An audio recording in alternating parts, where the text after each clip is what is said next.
יצחקי, כן, מתעכב כותבים בכף לא בקוף. כשתהיה בשירותים ותכתוב את זה, אז זה מה שקורה. אז יוצא חרא. זה הפעם ראשונה שנתקעתי טיפה. סליחה, סליחה שאני מדבר ככה.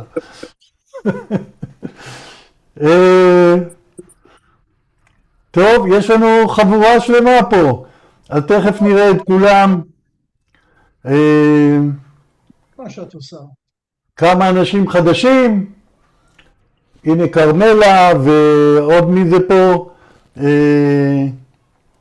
חנה נמצאת וצביה ונחמיה ואליזה ומורי ומישהו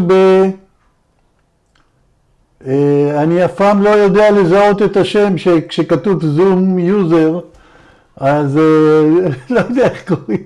אמנון שלום ותמימה, תמימה אני כבר אעשה אותך co-host. איפה זה?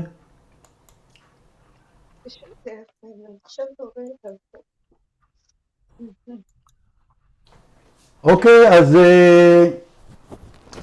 כל מי שנכנס היום איזה כיף ברוכים הבאים. כן, ברוכים הבאים, ברוכות הבאות. נחמיה, הכל בסדר? לא. מה לא? מה, יכול להיות הכל בסדר? מה לא בסדר? יש לי עכשיו קצת כאב בשערות פה. מתחילות לצמוח? כאבי צמיחה? מתחילים בהומור. הומור של חמור.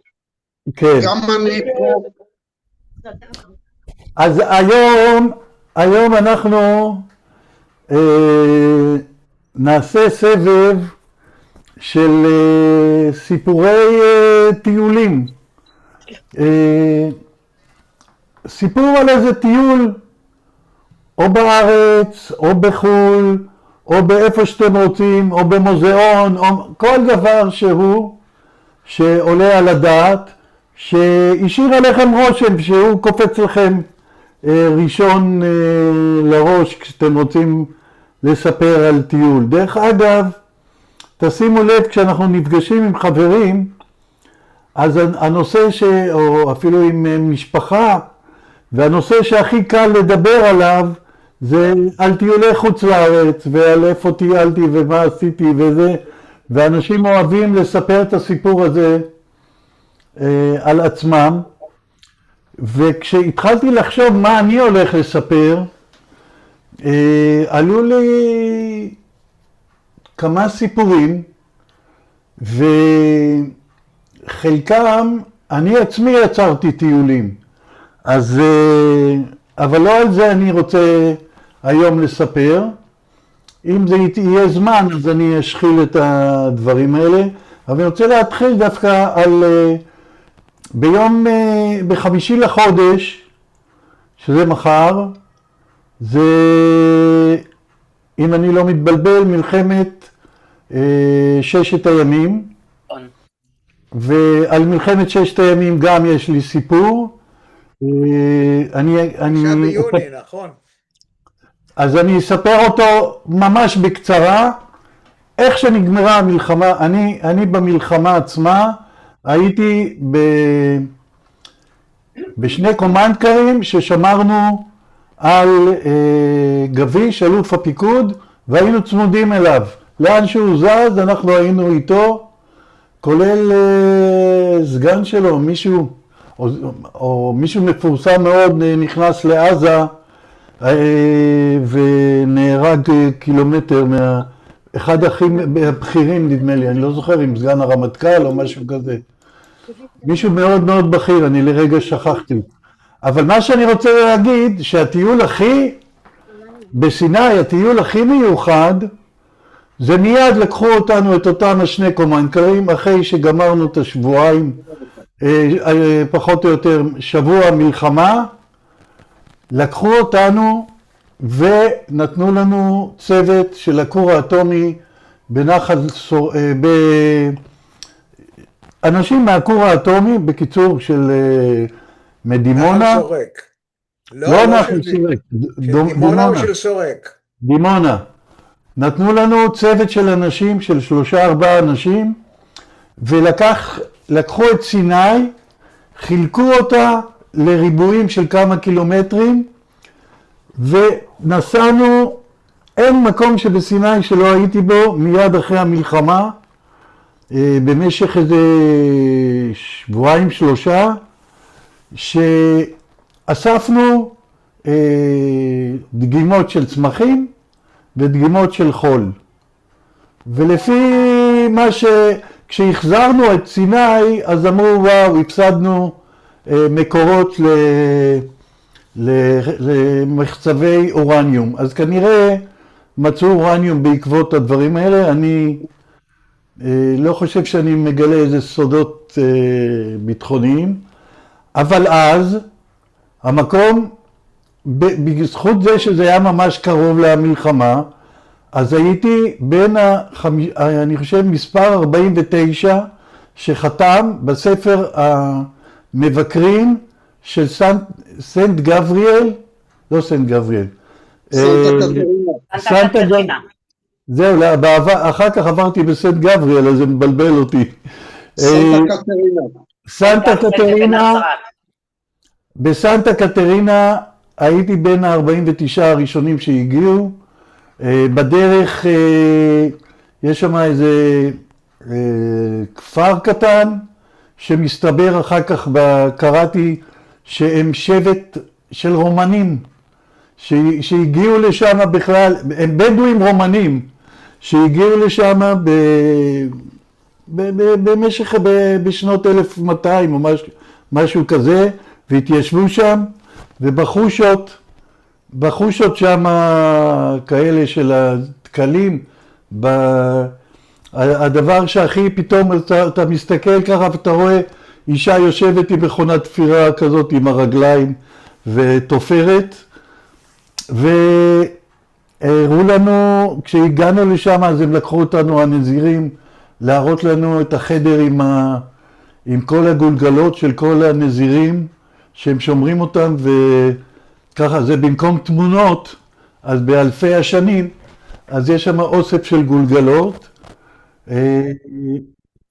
חוויה. אז יש לי עוד כמה סיפורים, אני אשחיל אותם אחר כך, ואני רוצה להיות המתנדב הראשון אני מוכן. אז נתחיל עם אלי ואחר כך לביאה. ותמי, שלום. היי תמי, לא ראינו אותם. היו לי בעיות עם הקומפיוטר, להתחיל את הקומפיוטר. דווקא היום קמתי מוקדם. רגע, מה השעה כל אלה שלא מכירים? 8:10. בבוקר. אבל התחלתי, היה לי משהו, הקומפיוטר עשה אפדייט או משהו, לא יודעת. כן, זה קורה כל לילה. כמעט כל לילה שני זה עושה עדכון. אוקיי, אז נתחיל עם אלי. מה הכי קפץ לך לספר? ב-1958 יוסקה של תמי ואני גמרנו את הטכניון. כל אחד נסע מתישהו לחילופי סטודנטים. אני לא זוכר לאן יוסקה נסע, אבל אני נסעתי, קיבלתי איזה ג'וב בהולנד. הוא נסע לשוודיה. נכון. והוא נסע איתך. לא, זה אחר כך. ואני נסעתי עם רחלי אשתי, כשהייתה בהיריון עם רמי. עכשיו, ב-1958 לנסוע להולנד, זה היה סיפור שלא אשכח אותו כל חיי. ולכן אני מספר אותו. מתל אביב לאתונה נסענו, אני חושב, בארקיע. אוקיי. מאתונה נסענו לווינה דרך יוגוסלביה ברכבת, והגענו לווינה ב5 בבוקר.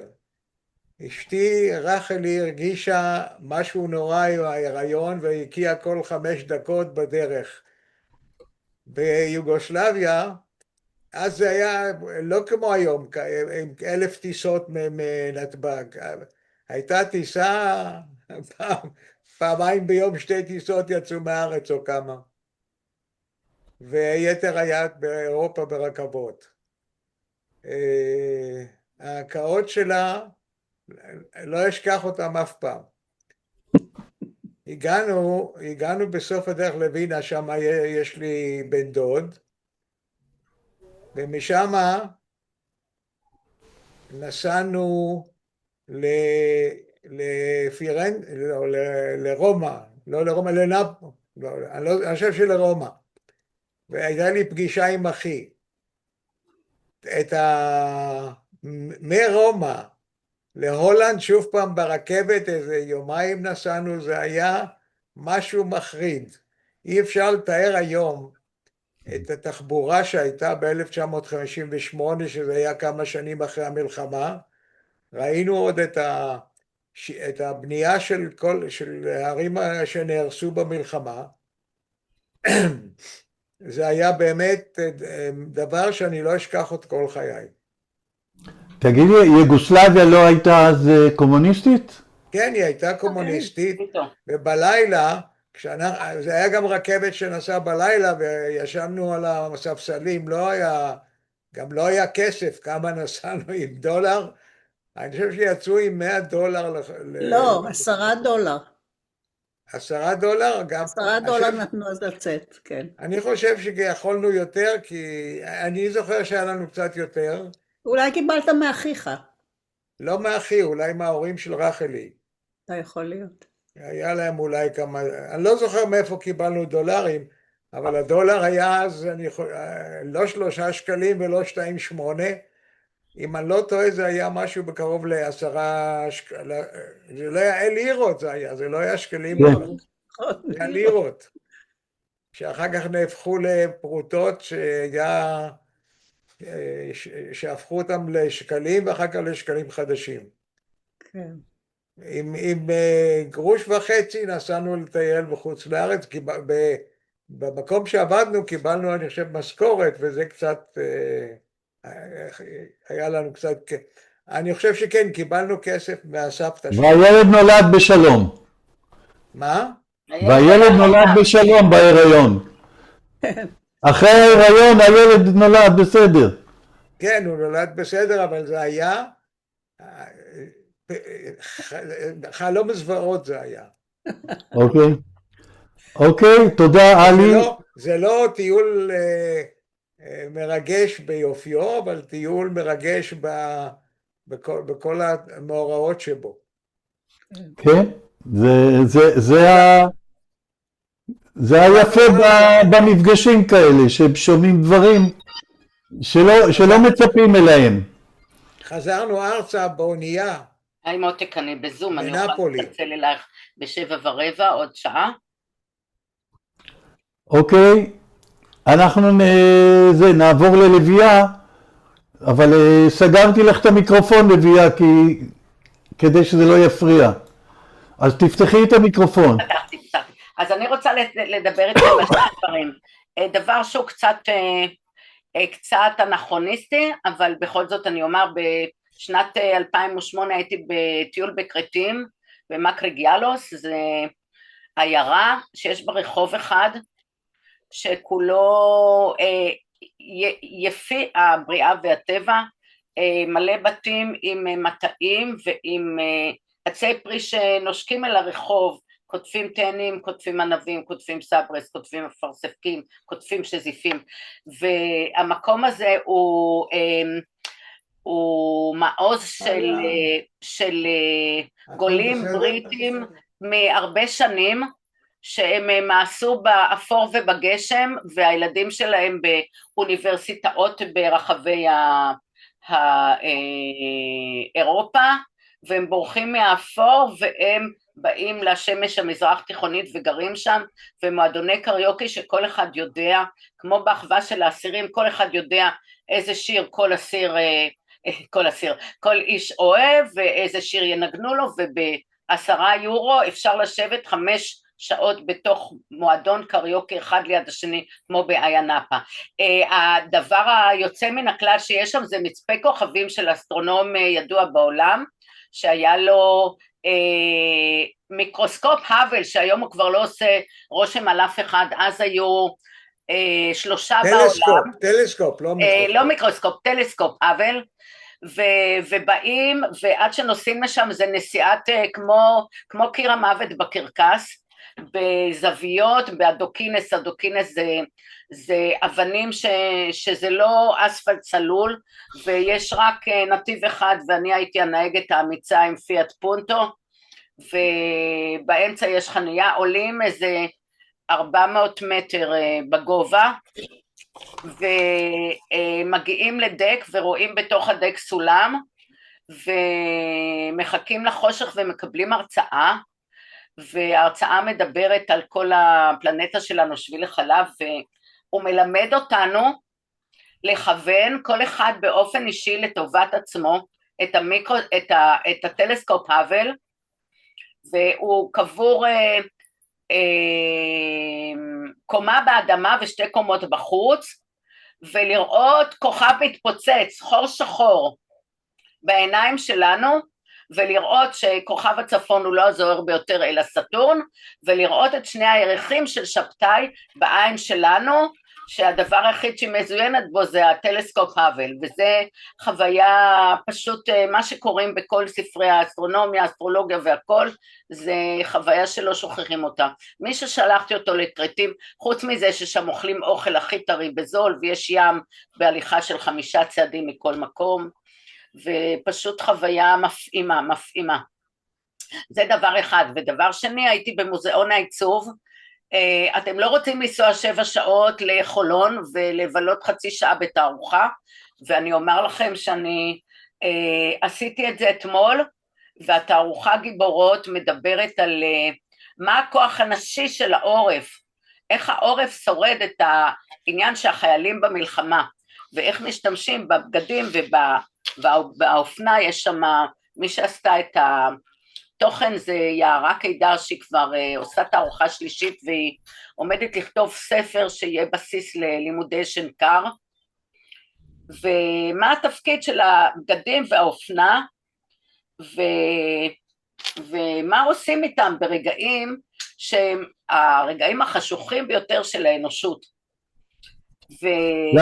מה הביא אותך לנסוע לשם, לביאה? מישהו המליץ לי. המוזיאון, אני שלחתי לך בוואטסאפ איך נראה המוזיאון ואיך אני נראית עם הצילום של המוזיאון.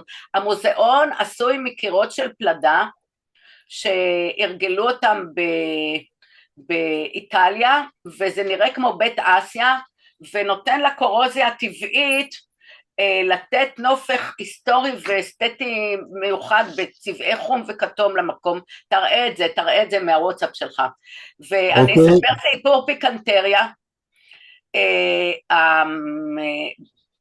ברקע ישנה האופנאית ההונגריה הדי סטרנד, שנספתה בשואה והצליחו לגלות סרטוטים ודגמים שלה, ולעצב אותה מהחומרים המקוריים או דומים למקוריים בצורה אותנטית יוצאת מן הכלל, כולל כובע, הכל עם התסרוקת שלה, ונזכרתי בבגדים של אמא שלי, והסיפור הפיקנטי שכל כך הרבה חיילות הם היו בסיכון שתובד להן הנשיות.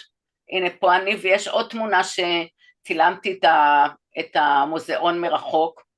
זה הכל חלודה, זה הכל ברזל. לא, יש לי רק תמונה אחת. בסדר, טוב. אז כדי לשמור על הנשיות של החיילות שהיו בכל מיני דרגות בשרשרת הפיקוד, אז החליטה אליזבת ארדן, שהיא נותנת איזה צבע של ליפסיק משהו, קצת מחוצף וקצת נשי וקצת חושני, והיא כל כך דואגת לנשיות של הבנות שמשרתות, שהיא שמה להם בערכה הצבאית את הליפסיק המיוחד. וכולם רצו את הליפסיק הזה, מי שלא יכול היה לקנות אותו, כי זה היה בום אלכוהולי מבחינת הקוסמטיקה, משכה את השפתיים שלה בסלק.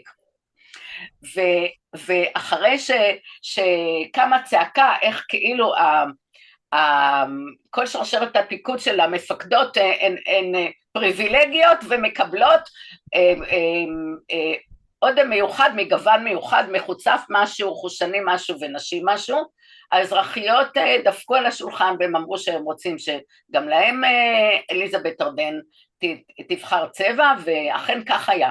וזה קוראים בתערוכה, ורואים את המשמעות של צבע אדום, שזה בכפפות ובמילים, ולתת הרבה תקווה במקום של חושך, במקום של צבע. אנחנו רואים את הצבע האדום על לביאה. כן, כן, אני פלקט מעליך. עכשיו, יש שם חדר מיוחד לגיבורות 7 באוקטובר, שלא כולם, תודה לאל, לא כולם, יש רבות מהן שבחיים, וכל אחת עם הסיפור שלה, והקירות מלאים במסרים, יש שם דפדפת כזאת, ואני שמתי מסר, כל הקירות מלאים במכתבים, מכתבי הוקרה לגיבורות האלה. אוקיי, לביאה, בואי נקצר שנשמע עוד אנשים. כן, כן, זה מפעים מאוד, זה מפעים מאוד. אוקיי, אני רוצה לעבור רק אני אגיד שמי שנוסע ברכבת, אל תעשו את הטעות שלי, יש שם 2 תחנות אופציונליות, אחת בבת ים יוספטל, זאת התחנה שהיא קרובה למוזיאון, אפילו שזה חולון, התחנה נקראת בת ים יוספטל. אני רוצה. מורי, תמי רצתה קודם בתור אישה, אז אנחנו ניתן לה את הזכות, פריבילגיה, ואחר כך מורי. בסדר, מורי? אני לא מוחה, אבל בתקופת השוויון זה נגמר. אוקיי, מורי, תעשה אתה לפניי, זה בסדר. לא, זה תמשיכי. הכל בסדר, תמי. נתנו לך את הזכות קדימה.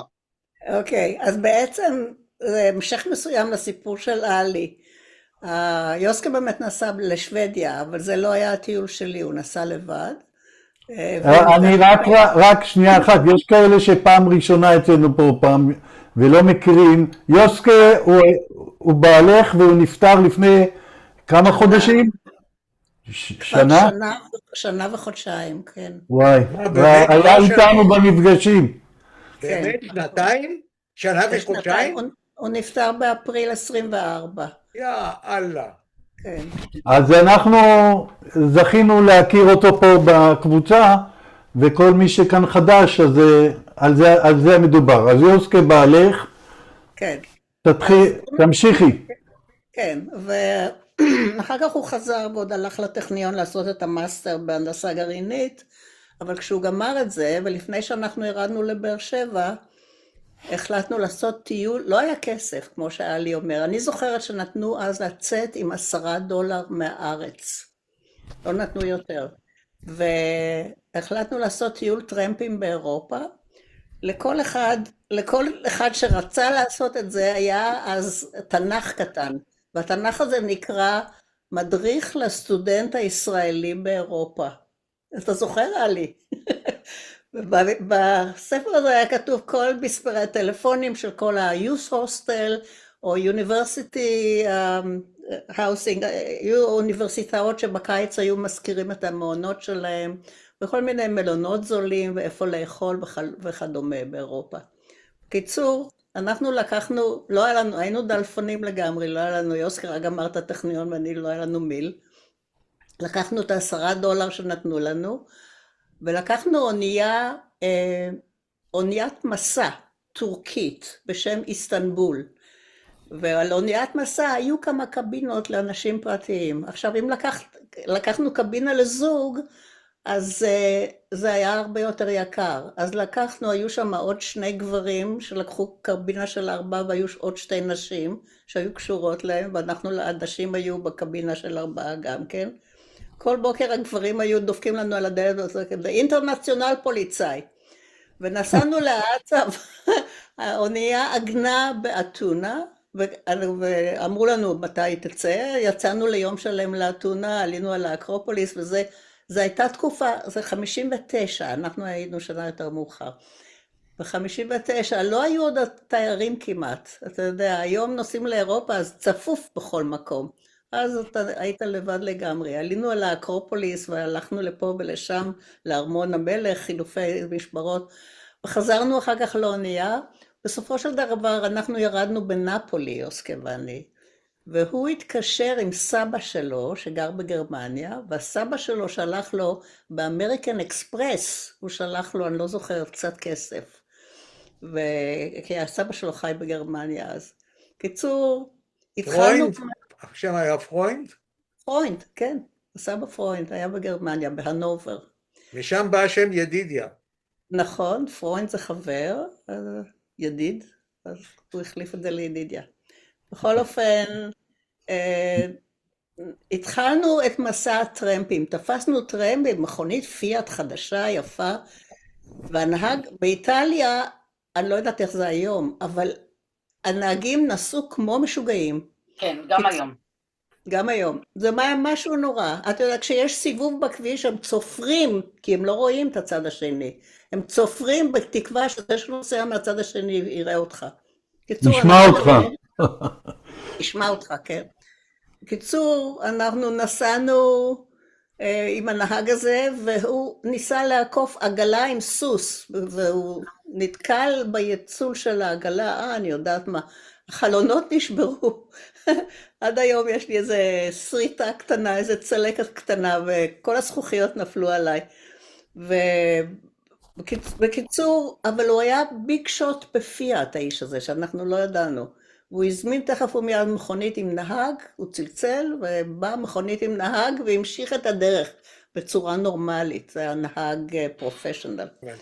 בקיצור, אני נשבעתי באיטליה, אני לא נוסעת. הגענו לרומא, הייתי צריכה דבר ראשון ללכת לבית מרחץ ציבורי, לעשות מקלחת, להוריד את כל הזכוכיות מעליי. היו אז כאלה... עד רומא נסעת עם הזכוכיות.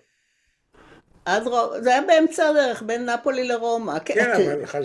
תראה, אני הורדתי כמה שיכולתי, אבל אתה יודע, כשזכוכית מתנפצת, יש הרבה שבבים קטנים. נכון. כן. קיצור, היה לו פלסטר בשביל לשים לי פה על זה, אבל חוץ מזה הכל היה בסדר. קיצור, הגענו לרומא, ואני לא אלאה אתכם בכל מיני דברים, אבל מה שחלק, נסענו מנפולי, ונסענו לפירנצה, ומרומא לפירנצה ולגנואה. הכל בטרמפים? הכל בטרמפים, הכל בטרמפים. בתקופה הזאת לא נסעו בתרמיל גב, נסעו בקיטבק. לכל אחד היה קיטבק, וזה היה מאוד פופולרי באירופה לנסוע בטרמפים, וכולם בכל מיני ארצות, לא רק ישראלים. ישראלים היו במיעוט, אבל כולם היו אוסטרלים שם, והיו אנגלים, והיו אמריקאים. לכל אחד היה קיטבק, ועל הקיטבק היה דגל קטן של הארץ ממנו הוא בא. ולנו היה דגל קטן תפור, דגל ישראל, על ה... היום תורידו את הדגל. היום אני הייתי מורידה את הדגל. היום לא הייתי נותנת לילדים שלי לנסוע בטרמפים, זה דבר אחד. אבל טרמפים זה שייך אז היה לתקופה באירופה. בכל אופן נסענו, כן, הגענו למשל, לקחת איזה זוג, שני גברים אמריקאים נסעו בקונברטיבל יוצא מהכלל על הריביירה הצרפתית, רצינו להגיע לניצה. הם לקחו אותנו ואמרו, אל תלכו להוסטל, יש לנו מלון יוצא מהכלל, על הריביירה, על המים, ובאמת זה היה בית קטן, הם הזכירו לנו חדר על הקומה השנייה, והגישו לנו ארוחת בוקר על המרפסת, חשבתי, I died and went to heaven. אחר כך עברנו לצרפת, בצרפת היו שם כמה ישראלים, שמשרד הביטחון כבר שלח אותם, אתה בטח, אתה מכיר אותם, אלי, זאב ועומרי, כן, הם היו כבר... זאב הדס?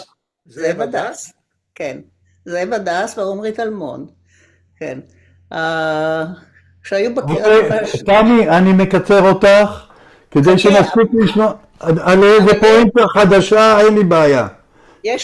יש לי, אבל הסיפור הכי מעניין זה שנסענו לברלין, ואז באותה תקופה, אז הייתה ברלין המזרחית. ברלין היה אי מערבי בתוך גרמניה, בתוך גרמניה המזרחית. היית צריך ויזה בשביל לנסוע לברלין, ויזה מיוחדת. יכולת ויזה לגרמניה, כן, היינו בהנובר, קו ישר לברלין, קיבלנו ויזה, ובוויזה היה כתוב, אוקיי, מהנובר לברלין, מברלין בחזרה להנובר. אוקיי, אבל כשאתה נוסע בטרמפ, אם אתה לא שולט, נסענו לברלין, ברלין עוד לא היה הקיר, זה היה ב-59, הקיר הוקם רק ב-62. אז נסענו לברלין, ואני זוכרת, עברתי את שער ברנדנבורג לצד המזרחי, והיו שם שוטרים סובייטים וזה, ואמרתי, מותר לעבור? אמרו, כן, תעברי. אמרתי, כן, אבל תיתנו לי לעבור בחזרה. הם אמרו, כן. בכל אופן, זה היה הרגשה מאוד נוראה. ברלין המזרחית הייתה ממש הריסות. אפשר היה לראות ככה כמו פסד של... אבל מאחורנית המלחמה עוד לא נגמרה, ממש. הריסות לגמרי. וברלין המערבית הייתה אורות לנקר בעיניים, ממש, את המזרחים. ובאמת הם עברו, הם היו עוברים, ולכן הם בנו את הקיר. כי היה, בתוך ברלין, הייתה רכבת תחתית ורכבת עילית, אובן ואסבן, שנסעו שם, והמזרחים היו עוברים, בלי שום דבר, כי אם מישהו היה נוסע עם מזוודה, היו תופסים אותו, אבל הם היו עוברים, ואז בנו את הקיר, ב-63, משהו כזה. מדהים. מתי היה איחוד גרמניה, את זוכרת? איחוד גרמניה, כשאנחנו היינו ב-86, אנחנו היינו בגרמניה המערבית. אז זה היה אחרי 86, אני לא יודעת, זה היה בתחילה, אני לא יודעת. תוך כדי השיחה תסתכל בוויקיפדיה, ואין בעיה. חבר'ה, אני מקצר אותך, זה מרתק, זה בלתי נגמר, וזה היפה בנושא הזה. אז נעבור למורי, ועוד זווית מהזה. תודה, זה היה מקסים הסיפור שאת סיפרת.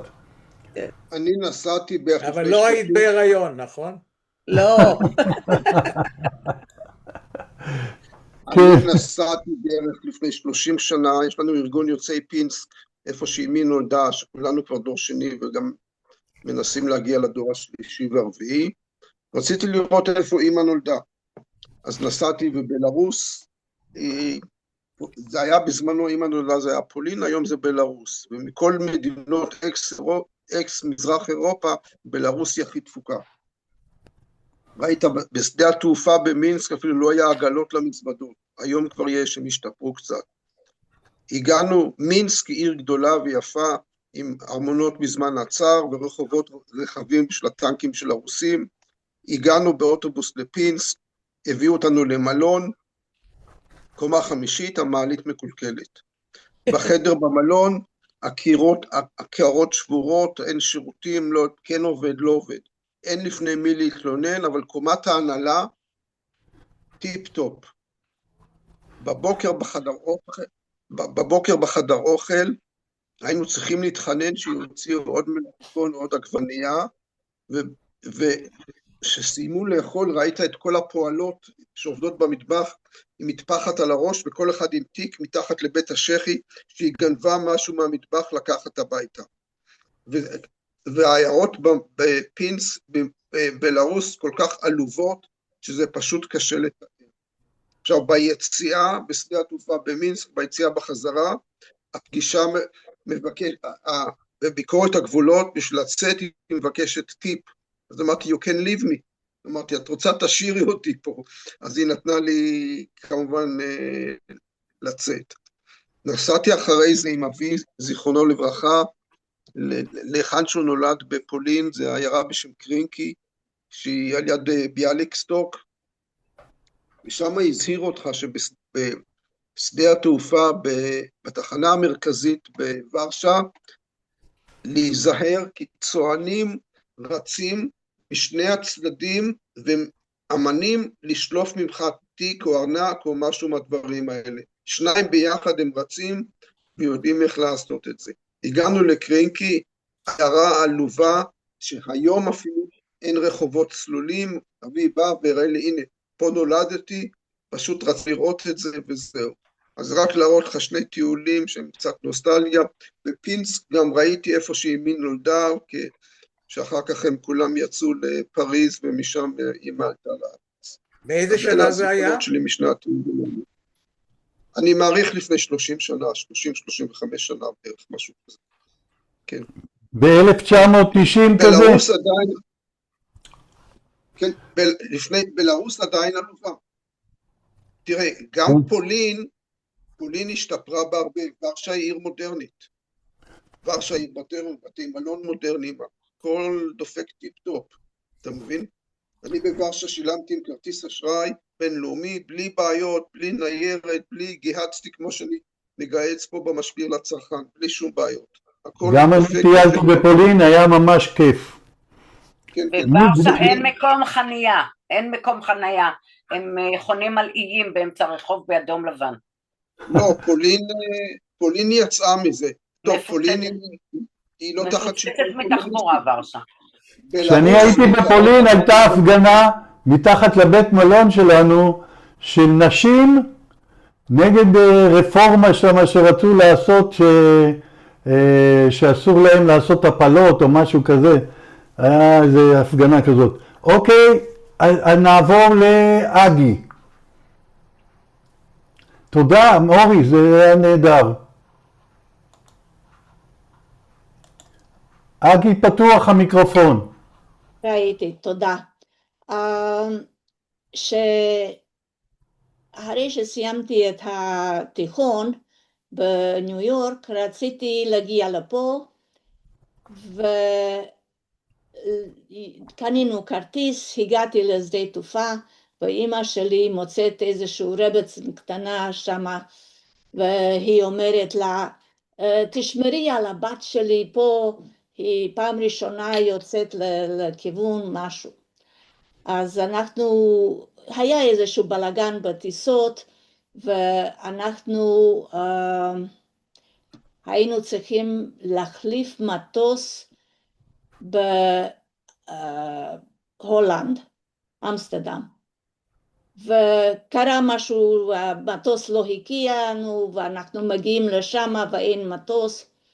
ובסוף אני הייתי צריכה לטפל ברבצן הקטנה, ולא היא עלי. לא חשוב, אני מוצאת שיש עוד איזשהו מטוס להגיע לרומא, ומשם אפשר להתחבר בחזרה לכיוון הארץ.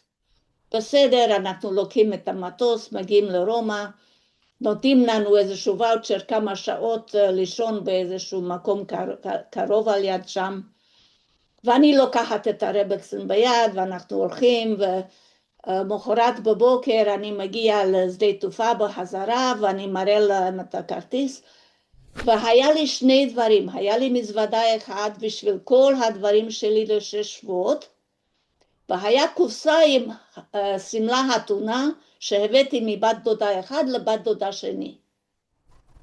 הם אומרים לי, יש לך רק אחד. איזה? אני לא ידעתי אם יש לי סמלה חתונה או כל הבגדים שלי. אני מגיעה לארץ, וסוף סוף היה לי בן דוד שהיה בצבא אז, והוא בא לאסוף אותי, והיינו צריכים לחזור מחרת, לקחת את המזוודה, ובסוף מצאו את המזוודה וגם את הסמלה, והכל היה בסדר. הבן דוד היה בצבא, והיה במדים, ועשינו תוכנית כזאת של כל הארץ, לא היה לנו כסף.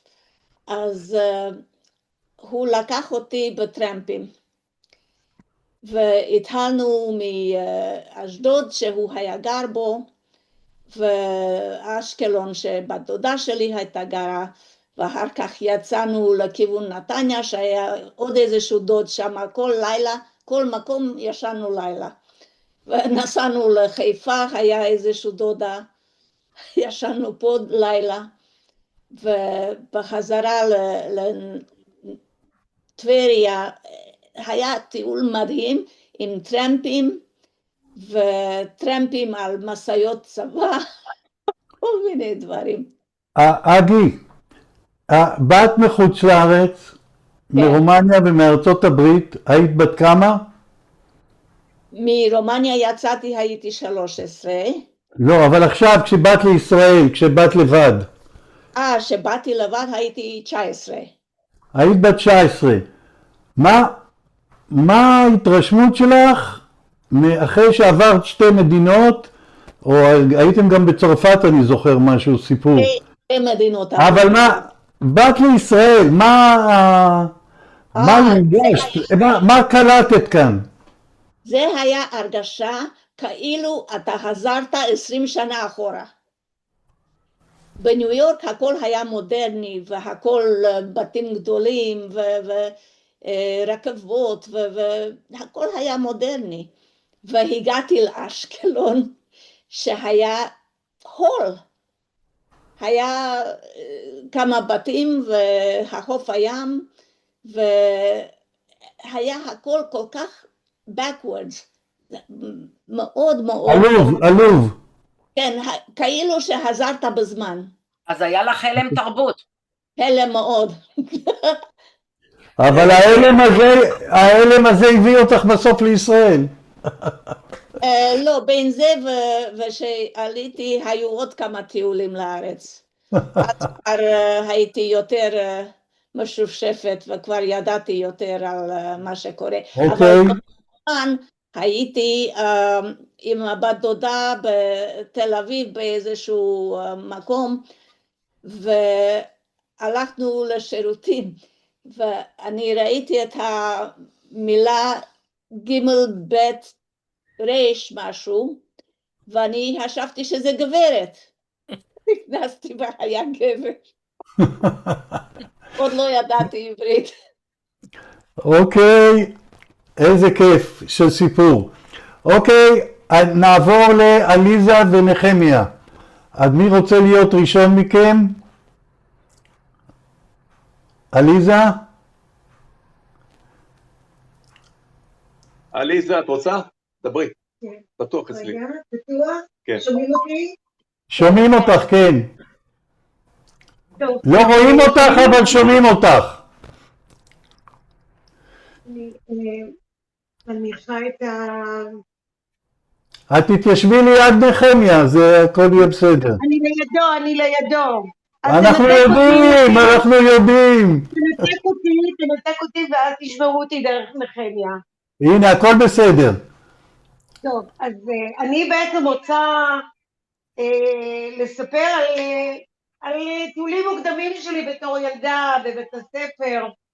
אני גדלתי בעיר אילת, ולצאת מהעיר אילת לכיוון הצפון באותם ימים, אני מדברת על שנות ה-50, ה-60, זה לא היה כל כך פשוט. זה היה צריך לחשוב שיוצאים לנסיעה של איזה 8-10 שעות. נסעו דרך מעלה הקרבים, נכון? בתחילה כן, דרך מעלה הקרבים, נסענו לאילת, הייתי בת 3, במסעית של טיולים של פעם. אבל עם השנים נפתח כביש הערבה, וזה כבר היה הרבה יותר קל. אבל אני זוכרת את הנסיעות של בית הספר, מן הדרום אל הצפון, מן המדבר אל השדות, ותמיד היינו אומרים לעצמנו, תנשמו את הירוק, כי אתם חוזרים למדבר ולא יהיה לכם מה לנשום.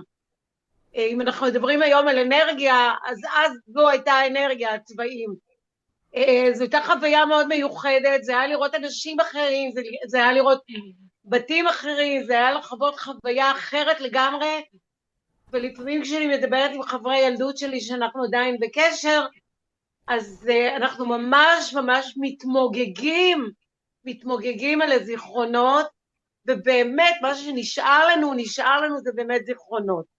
לצערי אני לא יצאתי את הארץ עד היום, עד הגיל שלי היום בת 73, וכשכבר תכננתי לצאת לחול עם השתלמות של ליצנים רפואיים לפאפוס, אז גיליתי שהדרכון שלי לא מספיק בתוקף, אז אני דוחה את הטיול הראשון שלי לחול אולי לעוד חודשיים בערך. יופי, הלוואי ונשמע את זה. אני רוצה לספר לך שב-1968, שנה למלחמת, כשהיה 20 שנה למדינת ישראל, אז אני נסעתי עם ג'יפ באילת במצעד שהיה שם. אז אולי ראית אותי, לך תדע. אני לא יודע, כשהייתי באילת עכשיו לא זכרתי את אילת של אז, אבל אני זוכר שמראש ההר, כאילו באיזה כביש ראשי, שהוא היה גבוה, ירדנו כלפי מטה, אז אני לא זוכר איפה זה היה בדיוק. ואת המזגנים יש אז... מקום שיש שם בסיס צבאי גדול כזה, אז אולי שם, כאילו... טוב, אילת התפתחה, זה לא מה שהיה פעם. אז גרנו באכסניית הנוער. של אילת. שזה לא היה במקום הנוכחי, זה היה על יד אמפי תיאטרון, שם בערים. יכול להיות.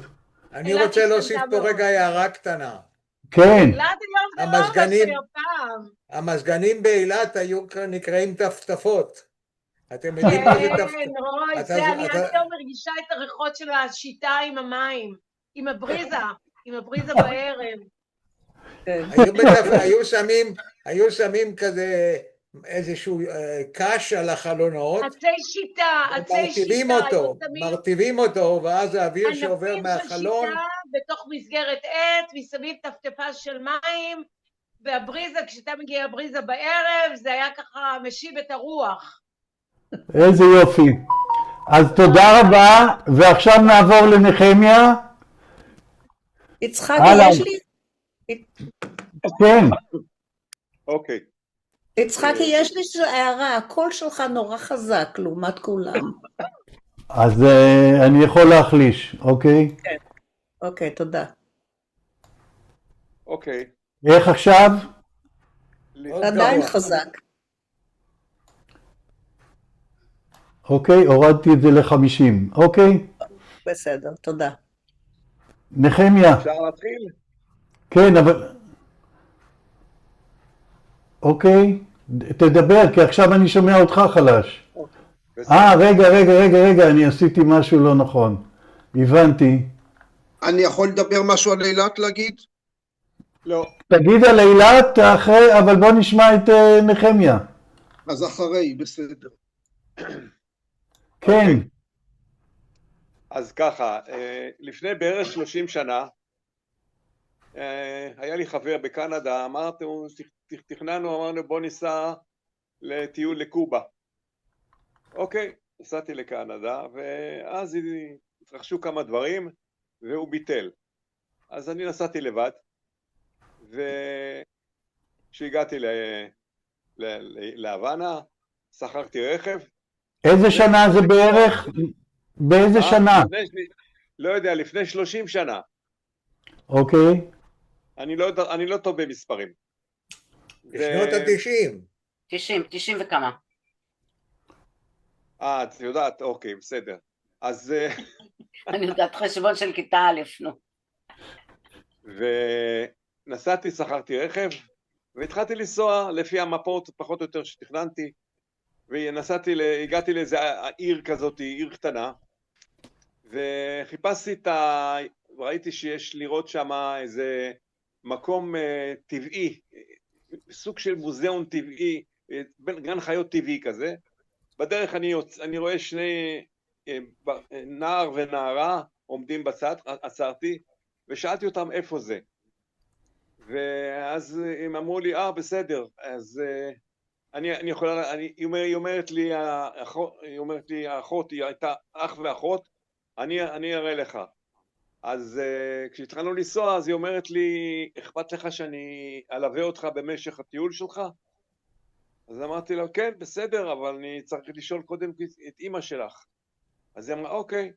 אז הורדנו אותו, והיא ביקשה שאני אתן לו קצת כסף שיגיע הביתה, נתתי לו $10, שזה משכורת, היה אז משכורת של חצי חודש, ונסענו, הגענו למקום, והיה נחמד כזה, ואז חזרנו חזרה אליה הביתה, ובית, מין בית כזה, כמו חדר 1.5, משהו כזה של בית, וממש עלוב ביותר, עם חצר, בחצר היו תרנגולות שמסתובבות, ואמא שלה אמרה לה, כן, אמרה לי, כן, בוא, שהיא תפסה בכיף, אוקיי, אז היא ארזה מזוודה, ונסענו, החלטנו שאני נוסע להוואנה. ואז שהגענו לצומת, כדי לפנות שמאלה להוואנה, ראיתי בתחנת אוטובוס, בחורצ'יק אחד שמושיט יד מחפש טרמפים. אמרתי, עצרתי, לקחתי אותו, הכנסתי אותו לרכב, ומזלי הוא ידע אנגלית טוב מאוד, כי אני בספרדית שלי לא הייתה משהו, ודיברנו, והוא אמר לי, הזמינו אותי, אמרתי, בוא תישן אצלי. וזה התברר לי אחר כך שאסור שאזרח יארח מישהו, זה צריך להיות משהו, זה עם ההסכמה של המדינה. אבל הוא לא רצה שום כסף, הגענו אליו הביתה, הוא נתן לי את החדר שינה שלו, והוא אמר לי, מחר ניסה, מה התוכנית שלך? אמרתי, אני לא יודע, מה אתה ממליץ? הוא אמר, יופי, מחר ניסה, ולמחרת נסענו, ומה שמתברר, שהגענו למקום, לא משנה איזה מקום וזה וזה, שמתברר שהוא היה, כי לא רצו, לקחנו צימר, ולא רצו לתת לו להיכנס, כי מתברר שאבא שלו היה בוגד כאילו, הוא היה מהמורדים שמרדו אז במהפכה בקובה, והאנשים בעלים של החדרים האלה, לא רצו לתת לו להיכנס, אז הייתי צריך להיות לבד שמה, ויצא לי ככה להרגיש את האווירה, את משהו שאנחנו לא רגילים אליו, נקפא. זה משהו פשוט... לחיות בעולם אחר. ממש, ממש, ממש. ביקום מקביל. כן, כן. ואז כאילו חזרתי ושמתי אותה בתחנת רכבת, תחנת אוטובוס. שם אוטובוסים זה לקצ'ורי, מה שנקרא. זה עולה המון כסף, האנשים לא מסוגלים אין להם את היכולת. ומה שהיה אז שאני חשבתי, ועוד דברים, היו עוד דברים, אני יכול לספר לכם כל היום, אבל היו עוד דברים שגיליתי שהם היו, למדינה מושחתת בצורה בלתי רגילה, הכל. שוטר עצר אותי, נתתי לו $10, שחרר אותי. הכל היה ממש ממש מושחת בצורה, והיום זה ממש לא מומלץ לנסוע לקובה, כי זה עולם תחתון לגמרי. אוקיי. נהדר, סיפור יפהפה. אנחנו נעבור ליהל. רגע, מורי רצה להגיד משהו. באותם שנים הייתי נהג תובלתי, ומכיוון התנהגתי יפה, הצ'ופר היה שאני לוקח הובלה לאילת. כי מה העניין אילת? אתה יוצא מבסיס ציוד, יורד יום, ישן באילת שם במצודה בבסיס, ועולה יום. וזה יותר נעים מאשר להסתובב במקומות אחרים. עכשיו, עם מי נסעתי? עם רס"ר בנימין גאון, שקראו לו בנימין. לימים הוא היה בני גאון הגדול, יום אחד הזכרתי לו את זה, והוא אמר, אל תזכיר לי את זה יותר, שהוא היה רס"ר בבסיס ציוד. אבל כבר אז הוא היה עם תזזית כזו והכל, והתקדם יפה. אוקיי, יהל, תפתחי את המיקרופון. פתחתי. ביי, יש לי עוד חצי שעה לדבר, איזה כיף. לא, יש עוד אנשים שעוד לא דיברו, אל סתם. יש את, רק רגע, יש את שתי הירוקות. תוריד את הווליום, אתה נורא. תורידו אתם קצת. אני לא יודע. תסתכל על יד האודיו, יש לא, אני יודע את ה... יש טקסט קטן, ושם אתה יכול להוריד את הווליום של המיקרופון, לא של הספיקרס. כן, אני עושה. עכשיו אני ב-40. טוב? יותר טוב. כן. זה צרות טובות, זה סימן שהמערכת שלי עובדת טוב. חיפשו גננת. עכשיו תורי, עירית, גם נכון, לא דיברת. אני חיפשתי מקום מעניין להיות גננת בדרום, בבית ספר שדה עין גדי חיפשו גננת, הגעתי אליהם ביום שישי, נכנסתי למשרד, ואני רואה שלט גדול, על 11 החבר'ה שטבעו בדרג'ה, בנחל דרגות, אתם זוכרים? לא, אני לא.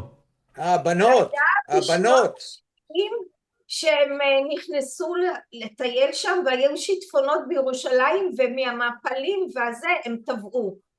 את מדברת על 11 הבנות. נכון. משהו כזה.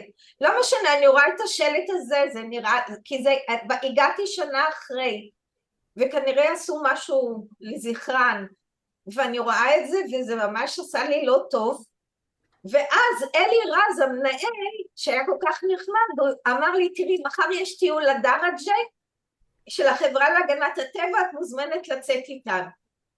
אשתי, ענת, גם תצא. אז יצאתי, ותדעו לכם שהורדתי, אני חושבת 10 קילו מקור ומפחד, אבל עשיתי את זה. אוקיי. קצר ולעניין, נכון? קצר, לא, את רצית לדבר עד 7:30. אבל אני יכולה לספר לכם עוד, תשמעו, אני טיילתי בלי סוף, היום אני פחות, אבל את כל המסעות, את כל המחנות והכל. אפילו רדפתי אחרי, היינו בתנועה, אז אמרו שם. אז אני אעשה עכשיו פסק זמן ואעבור רגע לעוד סיפור אחד שלי, ואז אחר כך נמשיך, אנחנו נהיה עד 7:30, והסיפור הוא על, אמרנו ש5/6 זה 6 הימים, אז עכשיו נעבור ל6/6, שזה מלחמת שלום הגליל, יום אחד אחרי בתאריך, ואני הולך להראות לכם תמונות, אז רק רגע, אני אעשה שיתוף. המלחמה עד היום. כן, אבל זה משהו מסוים מאוד אני רוצה להראות. רק רגע, המסך.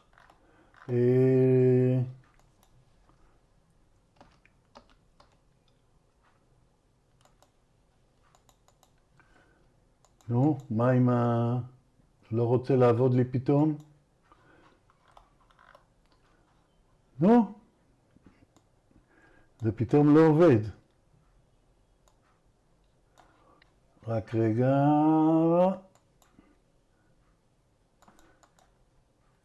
בגלל שאנחנו מדברים, אז זה לא רוצה לעבוד. אז רק רגע, אני אעשה את זה בלעדיכם.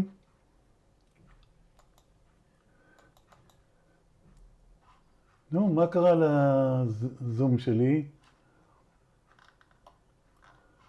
פתאום הוואטסאפ לא רוצה לעבוד. טוב, אז נוותר על הוואטסאפ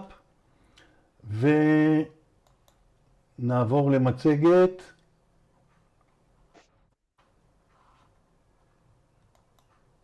מה שאני רוצה לספר זה שהייתי בחטיבה 188, זה חטיבת שריון שגם היום היא פעילה מאוד,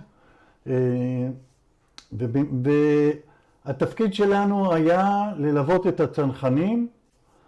אנחנו שריון, גדוד שריון או שני גדודי שריון שהלכו לצד המערבי. יצאנו ממטולה, משער פטמה, ובאלכסון נסענו עד צידון. כשהגענו לצידון נפגשנו עם הצנחנים וכבשו את צידון, והמשכנו למעלה, הגענו, כבשנו את ביירות. ובביירות נתנו לנו משימה, לחפש את ערפאת. אז היה לנו מבנה רב קומות, בקומה אחת היו סיירת מטכ"ל, בקומה אחרת אנחנו. עוזי דיין חזר מחול, הוא הצטרף לצוות שלי וישב יחד איתנו. אמרתי לו שאני קרוב משפחה שלו, זה לא הזיז לו.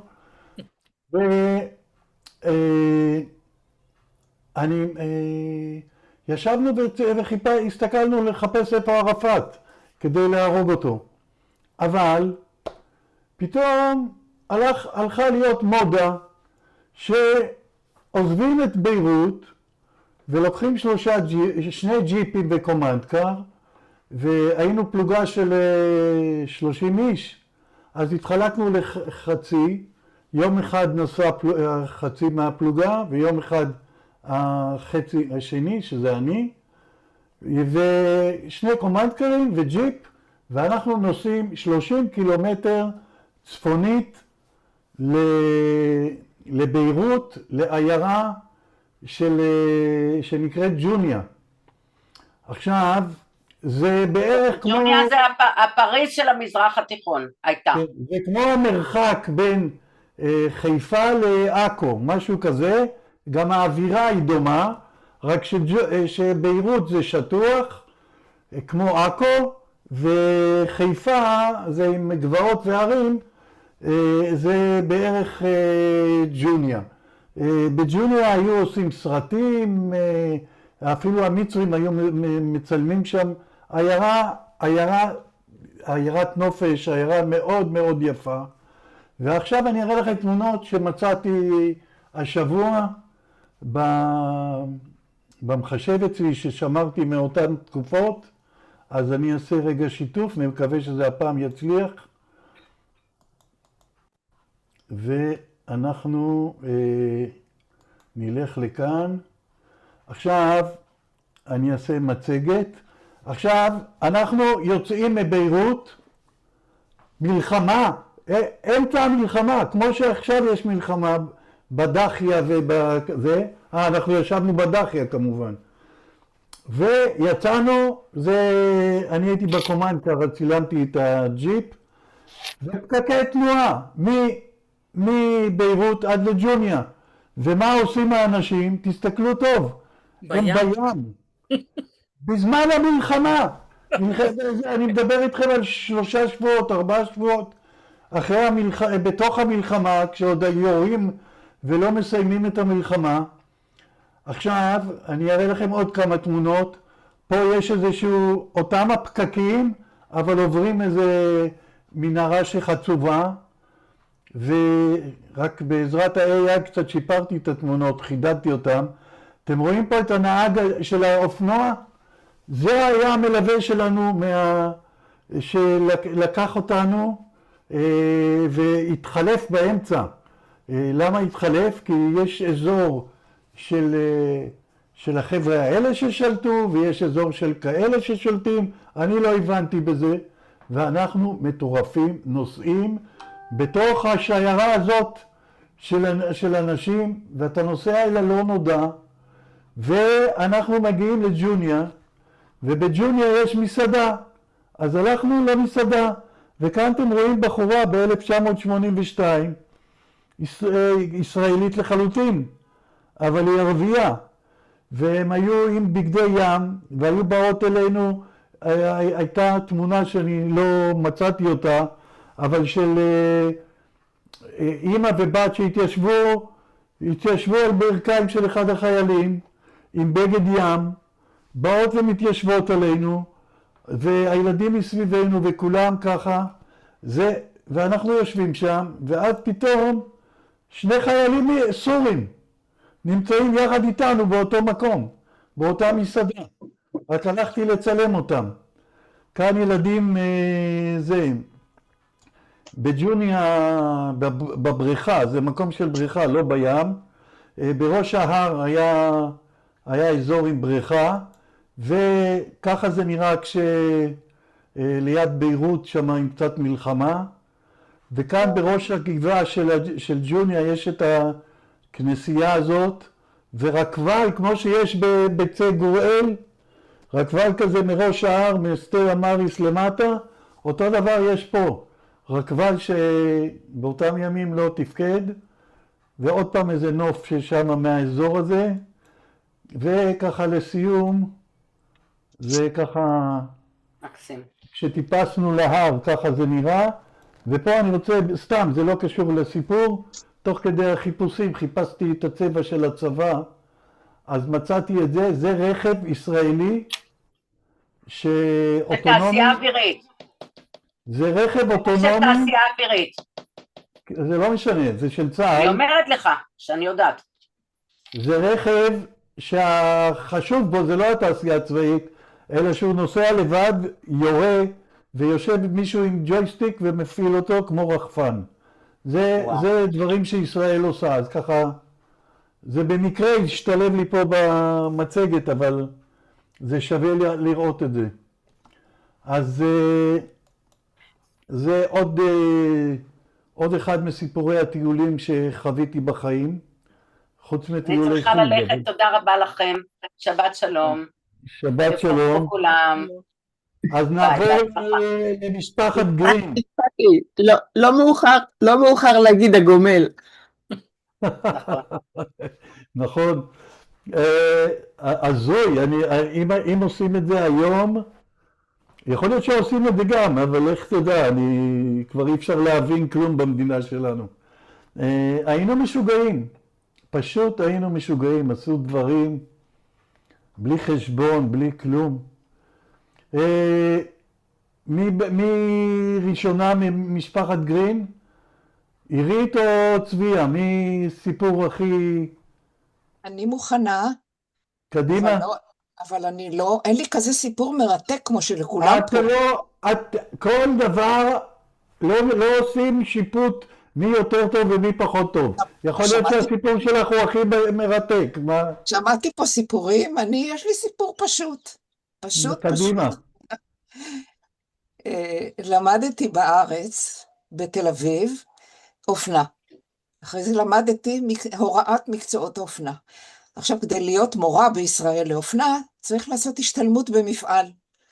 את לא תיכנסי לכיתה ללמד, לפני שעשית השתלמות של שנה במפעלים. לא משנה איזה, העיקר מפעלים לאופנה. עכשיו, מכיוון שיש לי משפחה בשוודיה, נסעתי לשוודיה, כי היה לי איפה להיות, איפה לגור, ונסעתי לשוודיה לעשות את ההשתלמות הזאת. ועבדתי חצי שנה במפעל לבגדי ילדים, וחצי שנה במפעל לבגדי נשים, וקיבלו אותי מאוד יפה, בשני המפעלים קיבלו אותי יפה. הייתה לי מלווה קבועה, מנהלת המפעל, שכל הזמן דאגה לי, שאני אעבור את כל הקווים במפעל, שאני אשב ליד כל המכונות ואבדוק אותם, ללמוד על כל מכונה ומכונה, ובסוף, לקראת הסוף, הכניסו אותי לחדר הגזירה, להקטין ולהגדיל גזרות, שרוצים להכין מהם בגדים, ומכל הגדלים. וזה היה כבר הטופ, השיא, שנתנו וסמכו עליי שאני אעבוד במחלקה הזאת. קיבלת משכורת באותם ימים? כן, קיבלתי משכורת, כן, שם גם... ביורו או לא יודע במה? בכתרים שוודים. קורונה. אוקיי. כתר שוודי. כן.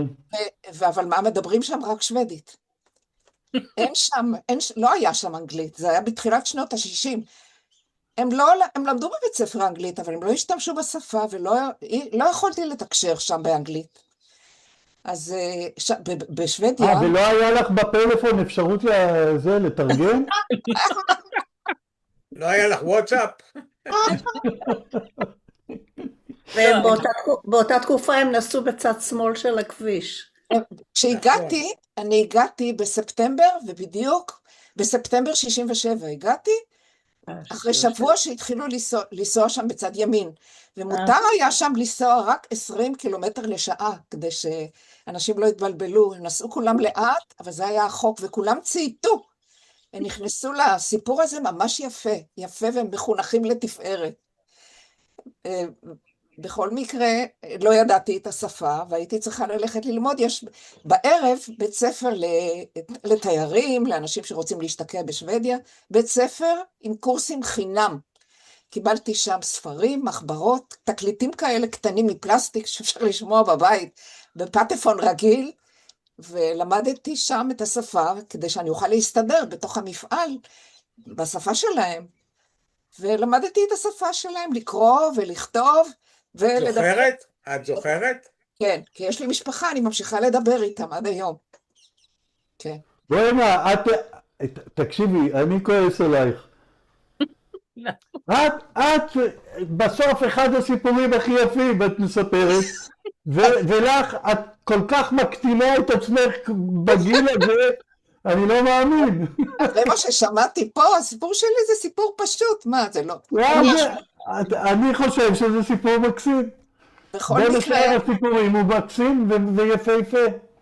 עכשיו, בכל מקרה, בזמן ששהיתי שם, עוד לפני שהשנה הסתיימה, אני כבר מקבלת מכתב, לא, ההורים שלי פה סיפרו לי שקיבלתי מכתב, שפתחו מגמת אופנה פה בבית ספר בקריית ביאליק של אורט, ומחכים לי שאני אחזור, אני אפילו עוד לא בארץ.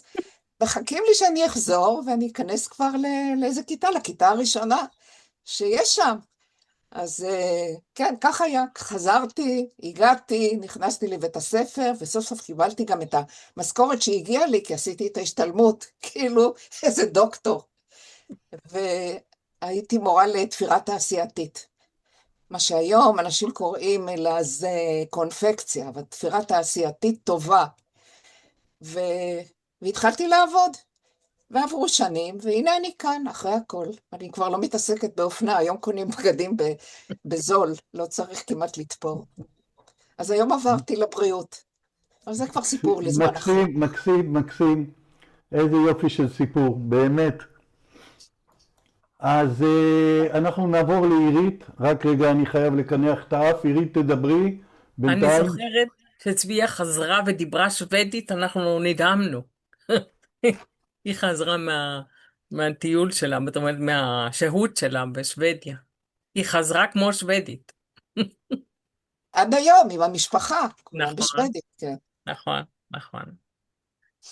טוב, לי היה טיול מאוד מיוחד שיצאתי. עירית, אני כן. קודם כל רוצה להחמיא לך, כי בזכותך, יום אחד כתבת לי על 3 נושאים שאפשר להעביר במפגשים כאלה, ובחרתי את הנושא הזה, ואני רוצה להגיד לך שזה המפגש הרביעי שאני עושה באותו נושא עם עוד 3 קבוצות שאני עושה ביוניפר, וזה הצליח לי, זה כזה מרתק. נכון, זה מעניין.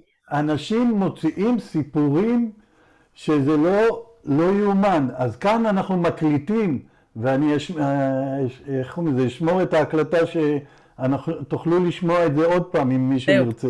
אני רוצה לשמוע את זה, כי אני חוזרת מפיזיותרפיה, אני הולכת כל יום חמישי. אחר כך אני אשמיע את זה. בסדר. אוקיי, אז אני קינחתי את האף, אז בגלל זה סגרתי את עצמי. אז הבמה שלך, עכשיו טיול שלך. טוב, יצאתי לטיול מאוד באופן פתאומי, בכלל, לספרד. הייתי אמורה לנסוע בכלל ליוון וטורקיה בשנת 1976.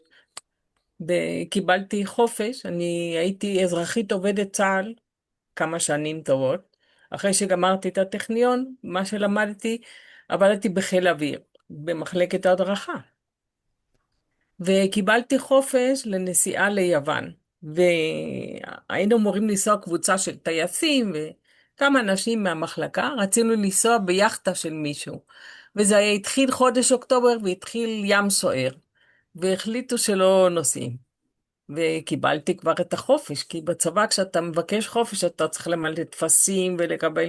הסוף כל סוף היה לי חופש, אמרתי אני לא אוותר.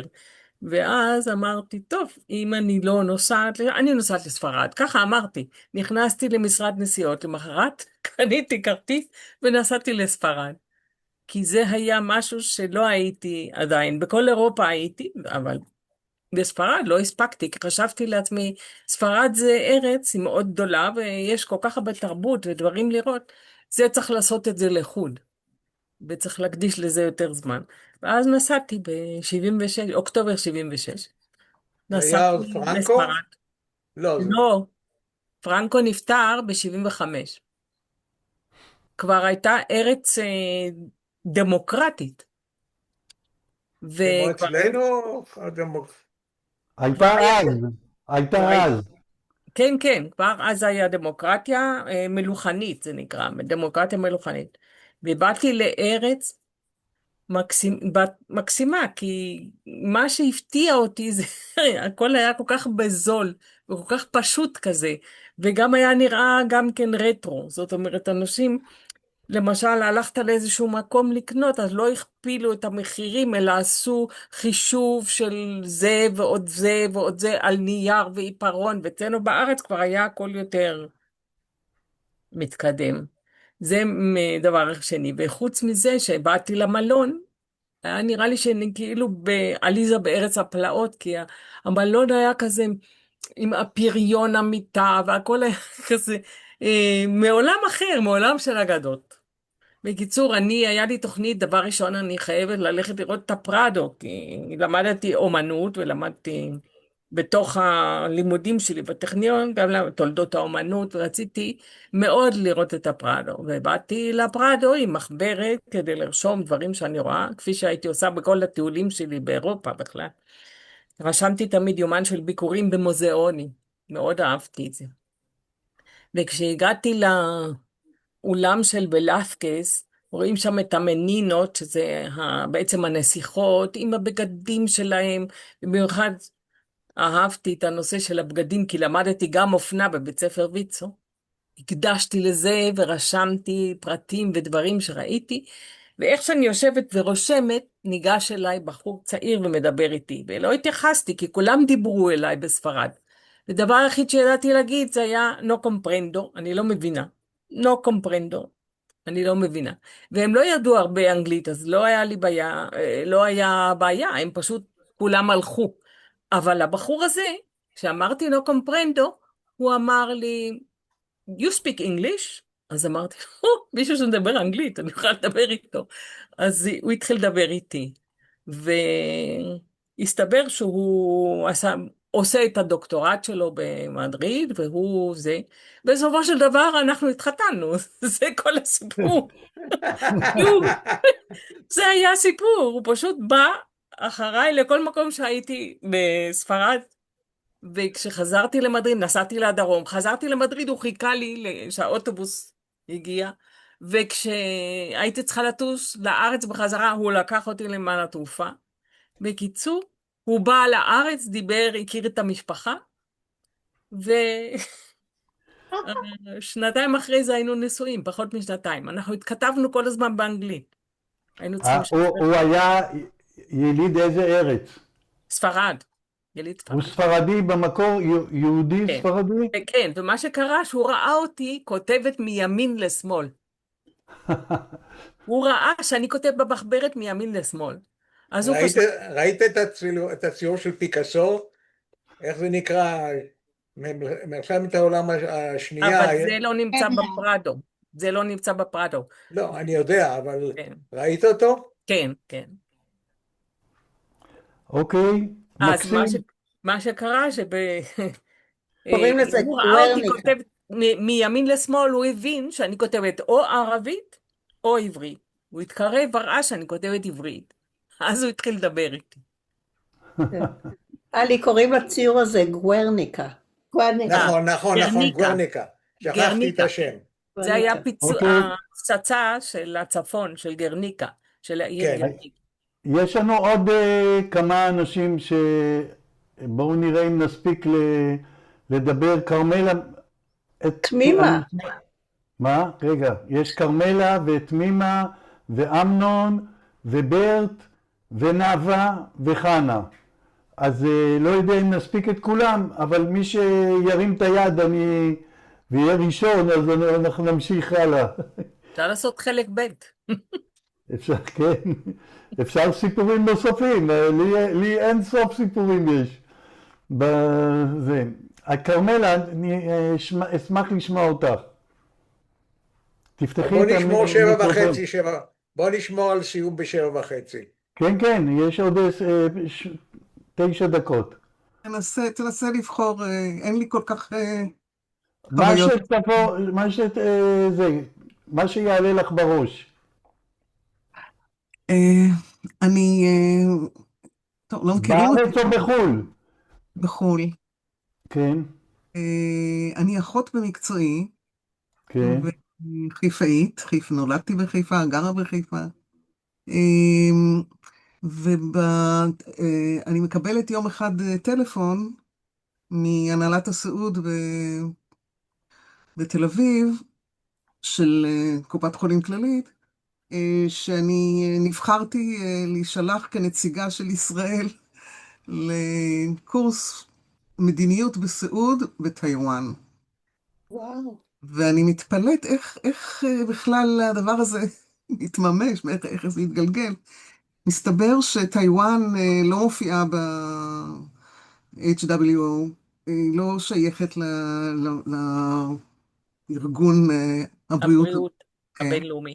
והיא לכן גייסה את כל המאמצים שלה. בהתחלה הם ניגשו לסקטור הסעודי, ואחר כך הם חזרו על זה בסקטור הרפואי, לזמן נציגים ממדינות העולם השלישי, מדינות העולם השלישי, זה ברור, ולעשות להם מה שנקרא מסע היכרות עם רמת הטיפול בטיואן, רמת הבריאות. נפגשנו עם כל השרים, שר הבריאות, והרצאות על נושאים של רפואה, ומסתבר שאנחנו איכשהו נכנסנו שם לרשימה של מדינות העולם השלישי. זה היה מעניין מבחינתי, גם נתנו לנו, זה היה קורס של שבועיים, של מדיניות בסעוד, שבו בשבוע אחד עשו לנו אוריינטציה במקום, ושבוע שני יכולנו לבחור איזושהי קליניקה מסוימת שלאליה צורפנו, עם הדרכה והכוונה, ומסתבר שהרפואה בערים שם מחולקת קונבנציונלית וסינית במשולב. זאת אומרת, אתה נכנס לבית חולים, אתה יכול להחליט אם אתה הולך ימינה או שמאלה, לקבל טיפול כזה או אחר. זה קיים שם כל הזמן יחד, וזה מאוד מצא חן בעיניי, וביקשתי בשבוע הזה להיות באגף של הרפואה הסינית, ולמדתי את כל הטכניקות, והתנסינו בזה, וזה היה מאוד מאוד מעניין ויפה. לקחת את זה לחיים שלך עכשיו פה בארץ, בשנים האלה? הרפואה הסינית? אני קצת התנסיתי, אבל הרבה דיברתי על זה גם במסגרות של קופת חולים, כמה שיכולתי. אז בניתי איזה מצגת, היא לא זמינה לי כרגע, אבל זה היה ב-2007, כמעט 20 שנה. זה הייתה מתנה, פשוט מתנה. זהו. דרך אגב,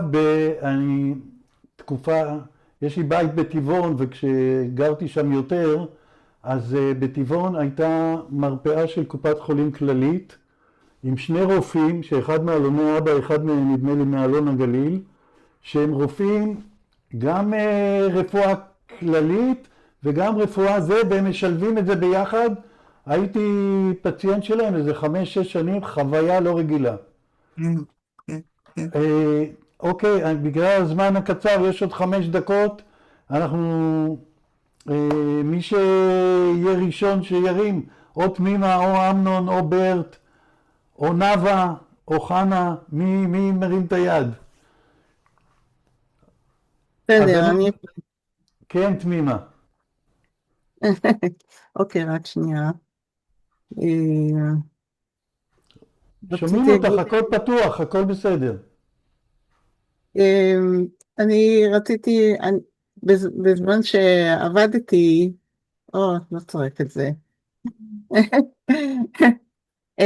אני רציתי לעשות share screen, אפשר רגע? כן. אני אעשה. share. איפה זה? אולי זה. מה אתם רואים? רואים פסל. אתם רואים את הסוס הזה, כן? כן. זה סוס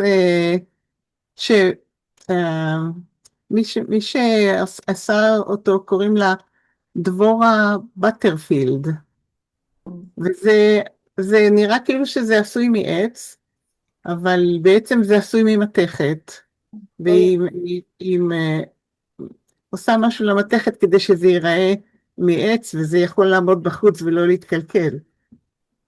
אני רואה למטה מלא תמונות. היא עשתה כמה כאלה. האחד הזה, הוא נמצא כתוב, אתה רואה סקלפצ'ר גארדן, וזה נמצא במיניאפוליס. אני הייתי נוסעת הרבה לכנסים, וכמה פעמים במיניאפוליס הייתי. והסוס הזה מאוד מאוד הרשים אותי, אני לא יודעת כמה גדול אתם רואים את זה.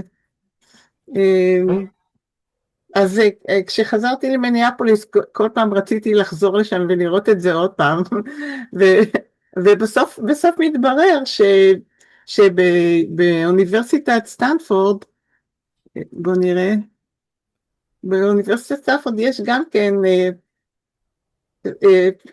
סוס אחר שהיא עשתה, יש מוזיאון באוניברסיטת סטנפורד, סוס כאילו ממש קרוב אליי כאן, לא צריך לרוץ עד מיניאפוליס, למרות שהסוס אחר, זה כל אחד שונה. כן. עכשיו, זה בגודל... רגע, תמימה, מה הסיבה שזה עשה לך וואו, שהתחברת לזה? מאיפה? תראה, זה עשוי זה כאילו, עשוי סתם חתיכות כאלה, וזה נראה כמו סוס, הגודל של זה קצת יותר גדול, זה סוס די גדול, הייתי אומרת, זה קצת יותר גדול מסוס, אתה עומד את זה, אתה מסתכל, תראה, זה סתם חתיכות כאלה, ויצא מזה סוס, וזה נראה מעץ, אבל זה לא מעץ. אז אני לא יודעת, זה עשה עליי מאוד... מכל המחשבים,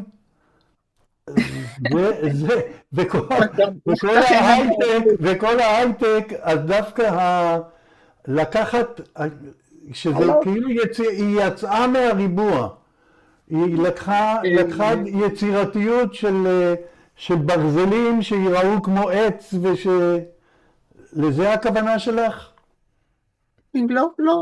לא חשבתי על זה, פשוט אני אהבתי את זה, ואפילו חזרתי שם כמה פעמים, במיניאפוליס בחורף מאוד מאוד מאוד קר, אי אפשר לתאר את זה אפילו, המרכז של העיר מחוברים כמו בשרבולים, הבניינים מחוברים בשרבולים שמחוממים, וכדי לעבור מבניין לבניין לא צריך אפילו לצאת החוצה, השרבולים האלה נמצאים די גבוה שזה לא מפריע לתנועה למטה, ואני ככה נכנסתי לאחד השרבולים האלה, וזה היה ריק לגמרי, התחלתי לשיר שם, אתה לא מתארים לכם איזה ווליום יצא לי במנהרה הזאת. אקו טוב. אוקיי, נו, זהו. חבר'ה, אנחנו הגענו ל7:30,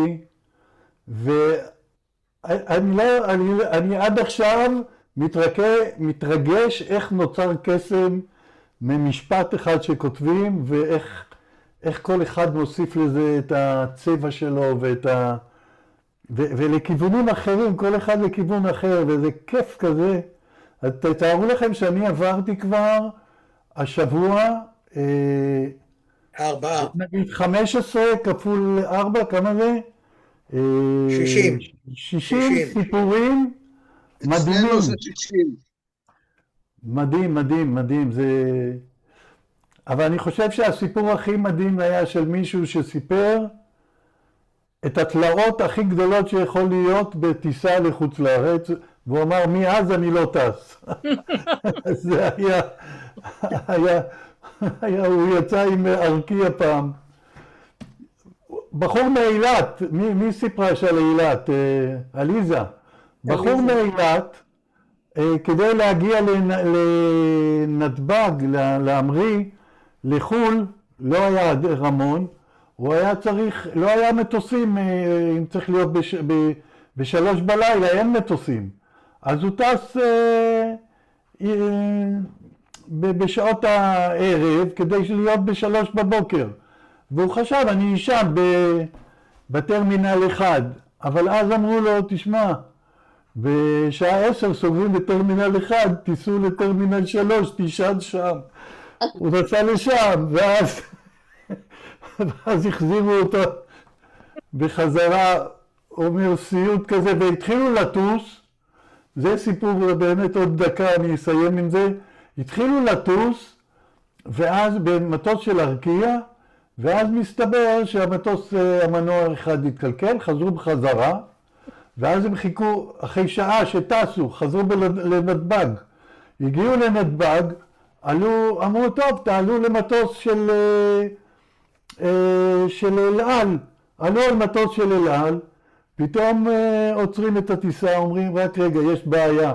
כל אלה שעלו מהטיסת צ'רטר, מבחינת החוקים של יאטה, אסור למטוס נוסעים רגיל לקחת נוסעים של צ'רטר. אז היו צריכים לחכות איזה כמה שעות עד שהעורכי דין יסדרו את העניינים האלה. אז יש גם פספוסים כאלה בטיולים, הוא אומר, מאז אני לא טס לחוץ לארץ. טוב. מזכיר לי את הבדיחה של הבלונדינית במטוס. תמשיכי. שהיא התעקשה לשבת איך אומרים? מחלקה ראשונה. במחלקה הראשונה, כן, בטח הרבה מכירים את זה. ואף אחד לא הצליח לשכנע אותה לחזור למקום שלה. ואז איזה אחד הדיילים ניגש אליה ולחש לה משהו באוזן והיא חזרה למקום. אז הוא אמר, מה אמרת לה? הוא אמר לה שהמחלקה הראשונה לא טסה לאן שהיא צריכה. המעניין פה זה שזה שייך לבדיחה על בלונדיניות.